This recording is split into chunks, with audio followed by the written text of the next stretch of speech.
There is something wildly beautiful about coming home to yourself. The rhythm you form, the quiet, the way silence feels like company. It's been just over a year of living alone for the first time, and it's been many things: freeing, grounding, sometimes not cheap, but always deeply grounding.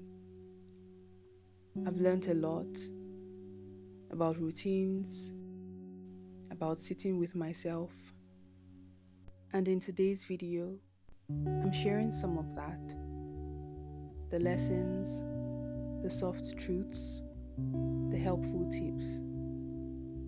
So if you're thinking of living alone, or already are and still figuring it out like I am, then this one is for you.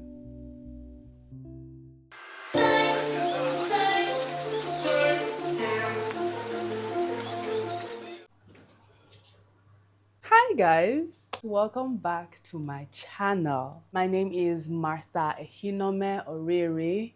Long time no sit down video. Also, I have wanted to film this for a while. Yeah, like a few weeks slash maybe months.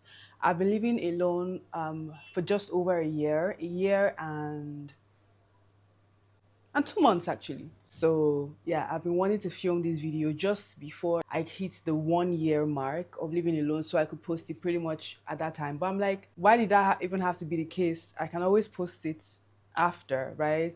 As opposed to just discarding the whole video idea. So here we are. I'm making the video and I guess you're going to be seeing it very soon. Yeah. I started living by myself over a year ago, just over a year ago, like I just mentioned. And before that happened to be the case, I had wanted to live by myself. I can be a loner. I really enjoy my alone time. I really enjoy being in my own space. I really enjoy quiet. So I had looked forward to living by myself for a while. And I had attempted living by myself a few years prior, but I was how old then? What year was that? I think that was 2018. So I was still 22 actually. And yeah, my family were not having it. And I was being stubborn. I was like, I'm going to live myself. Y'all know nothing. And my brother was able to convince me by telling me, like, girl, how much are you making? How much do you have? You have guardians here in Lagos. You are not being like tied and held in bondage. You have things you want to do. Why don't you just save your money instead of dealing with paying rent and everything and blah blah blah? And I saw a reason and I'm like, you know what, yeah, you do have a very solid point. And yeah, I'm glad that I took that advice and waited till last year to finally move in by myself because I felt more financially ready and many other ways more ready to finally start the process of being a spinster. So I'll just jump right to it. Like I said already, I was very much already looking forward to living by myself. Will I say it was a good call? Yes, absolutely yes. I have no regrets whatsoever living by myself. Is it more expensive? Is my life more expensive? Yes, definitely more expensive, but it's absolutely worth it. I have my space. I have space to create content. I mean, that's even how I started my Living Alone diaries at all. I can create some content because I have my space too. In my former place, it was just my room, and there were quite a number of limitations. It was quite small. My whole life was sort of packed into that one room.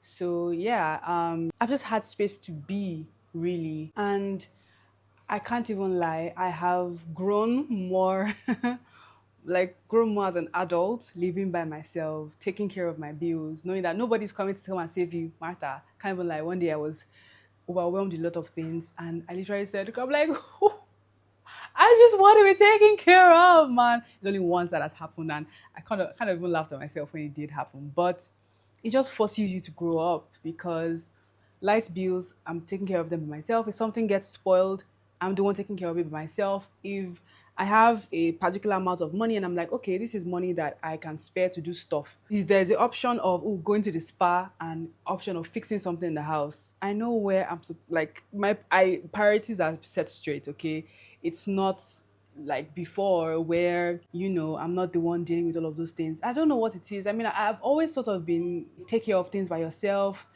don't really ask for things from people person, but it just it just does something to you, and not just even financially, just mentally, just knowing that I am the man of the house. It just does something to your mental. I don't know what it is, but it absolutely does. I really hope that I'm not missing anything out, like lessons that I've learned. I really hope I'm not missing anything out, but I'll just go to like the tips that I think will be helpful for people who are just looking to start living by themselves, already are really, or have before and just want to hear someone yap about something they can relate with. And also, I mean, if you've been living by yourself or you live by yourself at one point or the other, I'm sure you have input, you agree with some things, maybe you disagree with some things, and just have more to share, right? I mean, that's what the comment section is for. So do not hesitate to drop comments. So I have some things written down that were things that, or are things that I kind of knew already, but there's one thing to know things in theory, and it's another thing to live it out like in your life. Yeah, so let's get into it. My laptop is right here. I was going to film this in my workspace, but there's construction going on just next door, and I didn't want a situation whereby right into filming I'll be frustrated, so I just said come to the living room to film this video. So let us get right into it. I'm so excited to make this video. Anywho, so the first thing here is it is a transition, and it's okay to be patient with yourself. Okay, I didn't really have much of a, what do they call it, hard time transiting, to be honest. Again, probably because have been looking forward to this for a while, and just being more grown up, I guess. And luckily for me, like I have said often, I took over this space from my friend, and I've been here very often. I was familiar with the space. Like I was talking to one of my friends who pretty much moved into a new apartment. That was not even her first time living alone, but she moved into a new apartment pretty much around the same time that I did. And she was like, for weeks and months, like she just felt like it wasn't really a house and she was a guest in the home, right? So be patient with this transition process, especially if it's your first time. It's like doing a lot of things yourself now, so much responsibility. Actually, what am I saying? That's a lie. I take it back. In terms of paying bills and stuff, it just felt very alien, right? And it's not even like once in 3 months, or you just do it once like your rent. Like every month you're paying for lights, and I then had the whole meter issue. So I used to just see outrageous bills every freaking month, and I'm like, I'm paying for this now, and you mean that in what, about 4 weeks I'm going to receive another one and I'll have to pay for it again, right? I was lucky when I just moved in because we had a security guy, and when I needed to change my gas, right, he was around to help me. So even now, over a year after, like I literally made a call yesterday or the day before to one of my friends that lives close by, and I'm like, bro, you guys, I need to change my gas. And my security guy is not here anymore. I don't know how to do it, and I don't want to blow up my house. Come and help me, right? So a lot of things you need, like, to transition into. If you grew up in a big house, or you're living in a big house with a lot of people before, it's a lot of quiet, right? So just like be patient with yourself. Yeah, it's a whole process and everything. So that. Second thing is pretty much related to the first. It is to be comfortable with the silence, with the aloneness, right? Again, I've said I'm sort of a loner, and I do like silence quite a bit. Sometimes though, I really just crave like having company, and I'm like, oh, I should go somewhere, or I should invite my friends to come and stuff. So, there's that. But if you, for one, do not like silence or something, you're going to have to be comfortable with it, which is, I think, is a good thing, because I think everyone should be comfortable being by themselves. Not a bad thing to want company. And I mean, we're humans, we're social beings, right? We like to have company, from one person being with you to like maybe a number of people and stuff. That's not a bad thing, but there are moments where you just have to be by yourself, and living by yourself will if you are not used to that, force you to be comfortable with it. Again, it might be an uncomfortable thing. I mean, it might be like a very uncomfortable, how am I using uncomfortable too much? It might be a not so easy transition to having that over and over again, right? I mean, if you don't call anybody and maybe your phone is on DND, your neighbors are minding their business, you can just be in your home for weeks and it's just like you're here, yeah. So yeah, that. Next, next thing is having a routine. This At this point in time, I am very much seeing myself in the things that I'm going to start saying.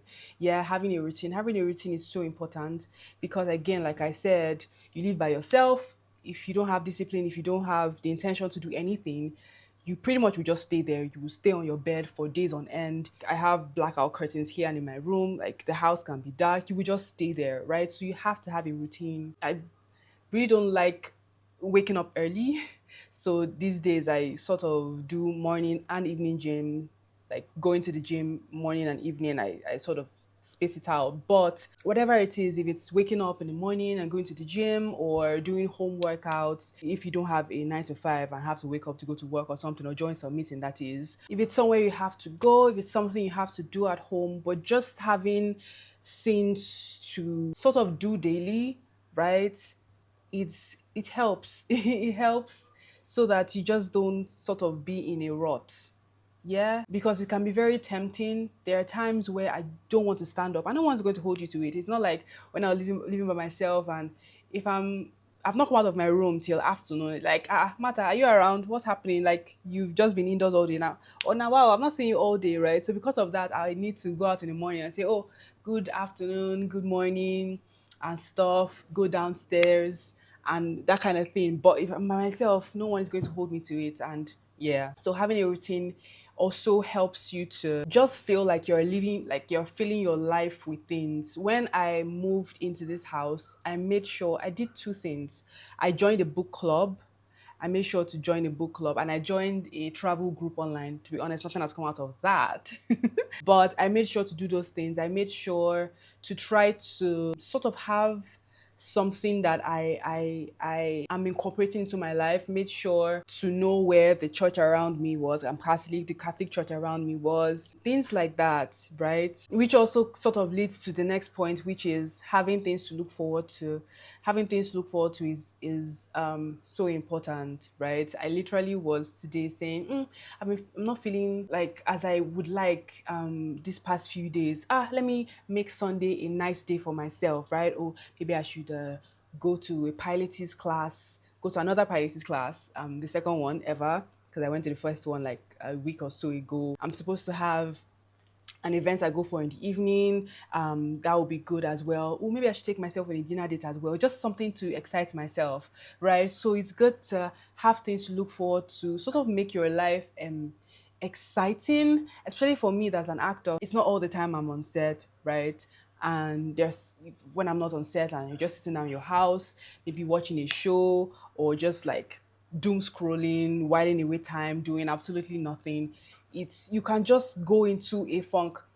I'm about to make a quote and sound like I'm in primary school, but an idle mind is the devil's workshop. So to sort of not make your life only about work and make your life seem very I believe I have made that point clear. I'll just go to the next one so I don't keep yapping. The next one is to make your house feel like a home, make your house feel like it's yours so that you're happy to come back home, so that you're happy when you're in your space and you're not like, ugh, I really don't like this place because it's your home. It's like an extension of you.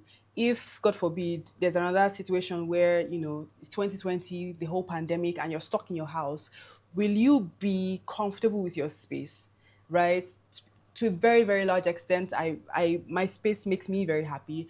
Um, I go out, even though I'm excited to be at home, like, oh, I just want to be on my bed. I really love to be on my bed right now. Like, I love just sitting down and appreciating my space, things like that. Very often, people come to my house and they're like, yeah, this looks very you. This is a very Martha house. So just like find things to, I want to say garnish. It is not food matter.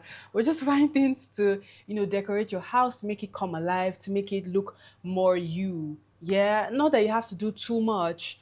Yeah, just maybe it's the paint, the color of the walls. Being a content creator and seeing a lot of content people online, there's a lady that has this really colorful house. Yeah, some walls are pink, some walls are green. The choices of furniture are just like quirky, and it's just like a very vibrant, creative space. Yeah, that kind of house just make you very excited, and obviously that's an extension of her personality, right? So just try to incorporate that into your space, and of course not at once. Many times you wait half a year, a full year before you feel like your house has completely come together. Yeah, so don't pressure yourself, but make sure that you're being intentional about how you are making your space come alive. Yeah, the next one is about taking care of yourself. Feed yourself. Have supplies. Yeah, have supplies. Take care of yourself. Mommy ain't here no more. Daddy ain't here no more. Like for me, I mean, wow, glitch. I had stopped living with my parents for a while, but I had guardians till, I mean, last year. And I guess they're still guardians, to be honest, because they are in the same state with me. My parents don't live in this state, right? But you're alone now. It's you now. So you have to take care of yourself, stock your house, right? If you want to be buying food every day, well, except you just like make exceptionally large amounts of money. Even then, I don't think you should just be blowing it because, right? So take care of yourself. Buy food stuff, or if you can't cook, there are people who sell food in bulk. Again, light is bad. See this country. But yeah, just find ways to make sure that if you need to feed yourself, you can feed yourself. I heard someone make the example of falling sick and then realizing that you can't do too much. And then like when you don't have the power to, do you have things in your house to take care of yourself? Do you have cereal? Do you have quick snacks? Do you have all of those things? Yeah. And you're an adult now, to be honest. Even if you can't cook, there your recipes online, there's YouTube, there's Instagram. I'm sure if you just search Kenny, there are more than enough tools, what you need online, YouTube, every platform. So you can find ways, and it's sort of exciting too, to be honest. Like, okay, let me try this thing today. It's not be frustrating if you ruin it, but like, oh, let me try this recipe today. Nice, lovely. Okay, I guess I could do better next time. Blah blah blah blah blah blah. Next one. The next one is still in relation to taking care of yourself, and it's basically to make moments out of it, to be honest. Make moments out of taking care of yourself, make moments out of your self-care routine. Me, I love my house robes. My house robes, sometimes I'm hot in them, to be honest, because it's Nigeria, we don't have lights 247. Yeah, so the air conditioner not being on sometimes is like, this is a little uncomfortable. Not uncomfortable to the point of killing myself while in it, of course. But I'm just saying, like, I have house robes, I have my bathrobes, tie my towel on my head. There's a way it makes me feel. And I'm one to note how something makes me feel. And I'm like, okay, this makes me feel good. I'm going to make sure to incorporate it into my life, right? So make moments out of these things. I mean, sometimes I film and post my meal prep videos on YouTube as well. Just make moments out of things. Romanticize your life. Romanticize, I cannot preach that enough.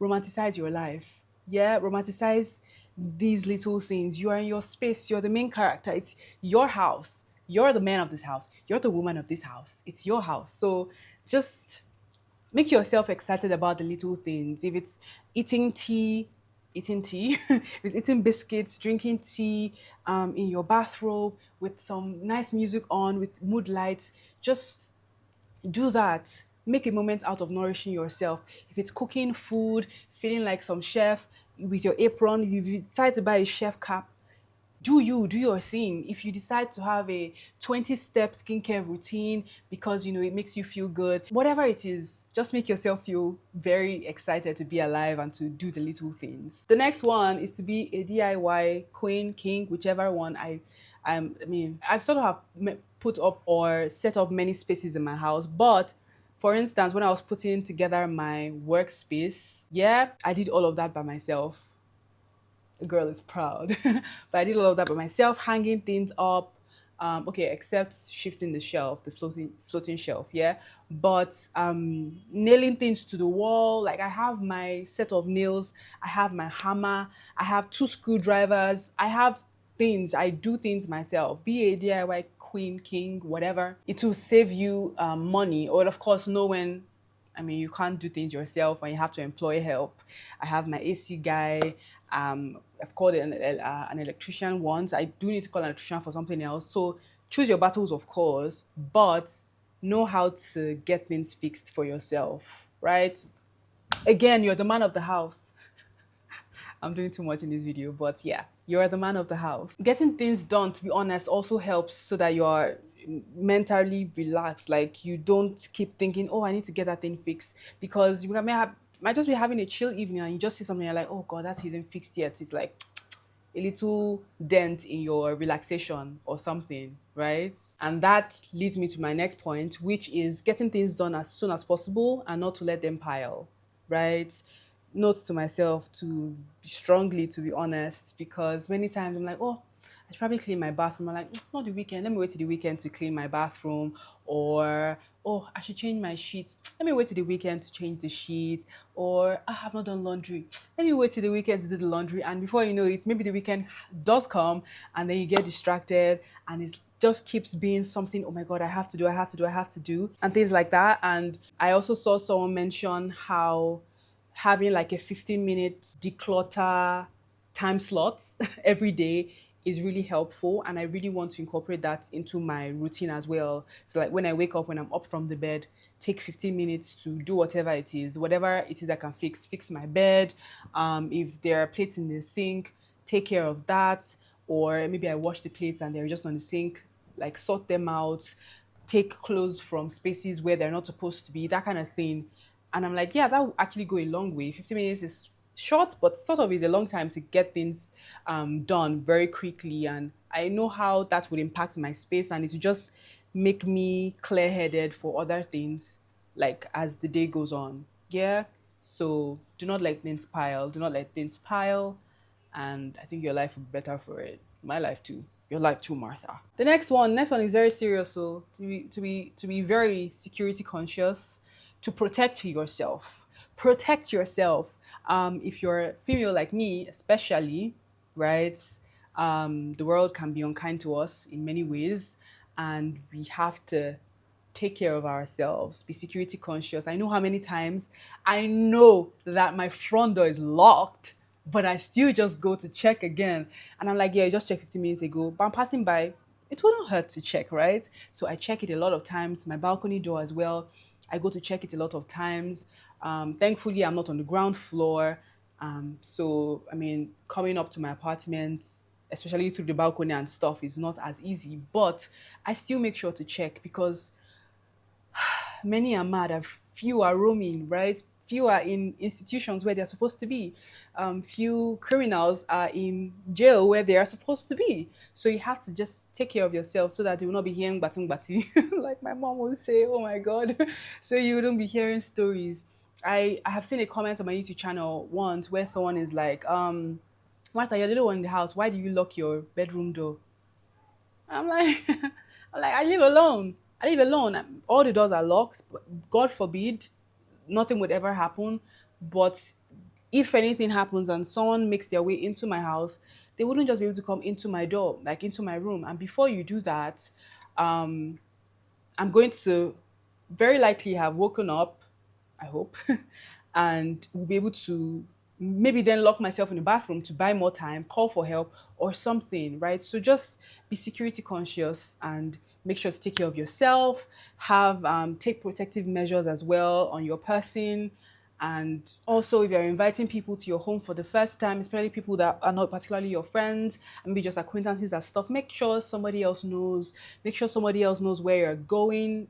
If you're traveling and stuff, you're traveling, even if I don't know, you're trying to keep it coded and stuff. Let just one or two people know where you are for security reasons, so that if anything happens to you, it's not going to be a case of, oh, I don't know what happened. Like no one said anything. It's like, oh, she just disappeared from her apartment or something, and no one knows anything. So it's very important to keep these things in mind. Yeah, because it's not like you live with people where if you don't see you for 12 hours, they'll start to worry. You could God forbid, be missing for a week, 2 weeks, and no one will realize, maybe your neighbors and stuff, because like, oh, like my neighbors, like I many times I don't see them. So to be honest, if I'm not around for 2 months, they probably wouldn't even know the difference. Important to keep these things in mind. And if you have neighbors as well that you can easily relate with, I personally don't know about giving your key to somebody, maybe your neighbor, but if that's, you feel that that's very good for you, and you just use your discretion basically to know what works best and what will make you feel safer and what will actually be safer for you.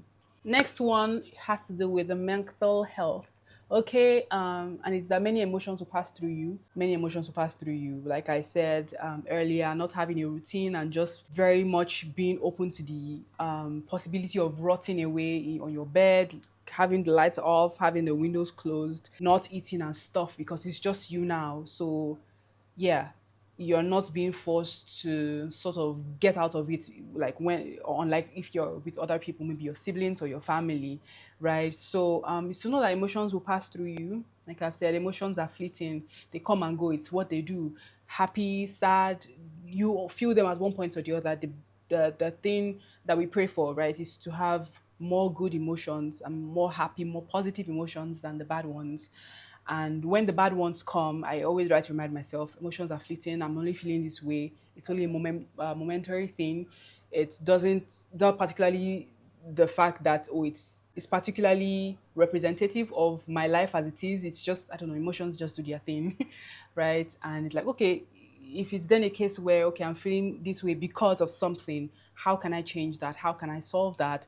And in what ways can I get myself out of this? Because yeah, give them time to be. Don't try to be delusional or fight them and stuff. Give them time to be, though, but don't let them stay for too long either.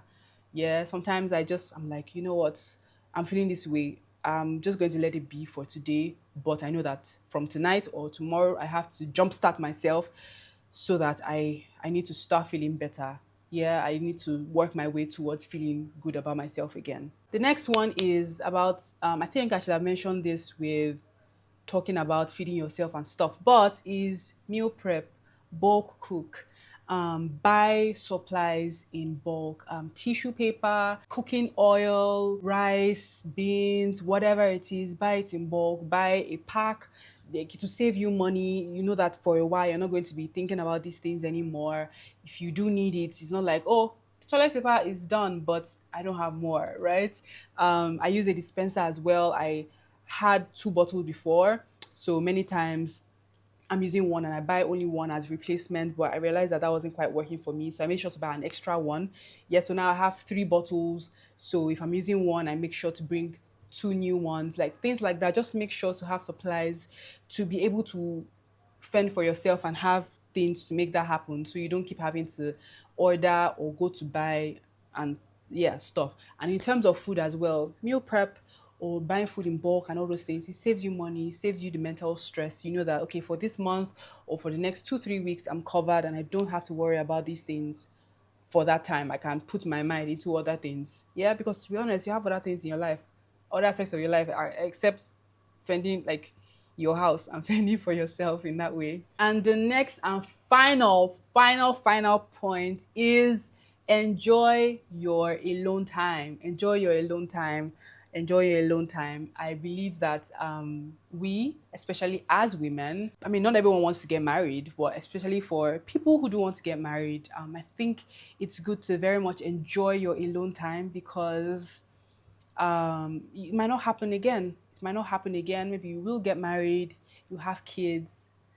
You always see those videos where you're like, oh yeah, you become a mom and you don't have personal space anymore. You know, things will change. Things might change. Will might change. Yeah. So it's important to enjoy living alone, enjoy the solitude, romanticize it. At one point in time, it will be, oh, nostalgia, oh, reminiscing to that time when. Yeah, this is the time when what you be thinking of. So romanticize it, enjoy it, right? Watch that show, sit on your balcony if you do have one, look out your window. Yeah, just romanticize it, enjoy that time alone. It's a privilege, to be honest. It's a privilege. Many times when I'm counting my blessings, I count the fact that I have roof over my head. I count the fact that I can provide for myself. So it's a privilege. We need to have that perspective when thinking of many things. Yeah, it's like I have this problem because I'm privileged enough to be in this position and have this thing. Yeah. So yeah, that's about it. That's about it. These are the things that I have kept me going, thoughts and things that have kept me going, tips as I have lived alone for just over 1 year. Okay, I wanted to make a big deal out of it and buy a cake and stuff, but I think I was pretty distracted that period. I was quite busy that period, and so it just passed. And it was like, oh yeah, man, that's cool. I mean, 1 year, yay! Happy me. If you've been living alone for a while, if you're living alone very for a short period like I have, or if you're planning to just start living by yourself, let's meet in the comments. Let me know your thoughts, and if you have more things to add as well, or you have questions, don't hesitate to do that. I'm so excited to be back on YouTube with not just vlogs, but other things as well. Let me know other things you want me to talk about, not just relating to like living in the house, um, and stuff. And we'll see. Maybe that'll be my next video. Thank you guys for hanging out with me. Don't forget to like, don't forget to subscribe if you're not subscribed. Turn on your post notifications so that you can see when I do drop a video. And I'll see you in my next one. Bye bye. Mwah.